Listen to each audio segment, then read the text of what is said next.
Acel invertor de 12.000 nu are funcție de încărcare. Cel mai mare invertor la care găsiți și această funcționalitate UPS, în sensul în care el încarcă acumulatorul cu curentul de la rețea atunci când acesta este prezent sau folosește curentul din baterie atunci când curentul de la rețea nu există, este picat curentul. Încărcarea acumulatorului se face în cazul invertorului 2 în 1 UPS cu 25 de amperi și îl găsiți pe site-ul nostru la 3389 de lei.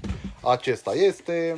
Aveți două prize universale, butonul de power, aici un port LAN mic, un display LCD, bornele de alimentare la baterie, ventilatoare evident pentru o răcire optimă, protecție, ce mai avem noi aici? Cabluri, pentru, dacă aveți nevoie de cabluri mai lungi, va trebui să vi le confecționați dumneavoastră, opțiuni sunt disponibile.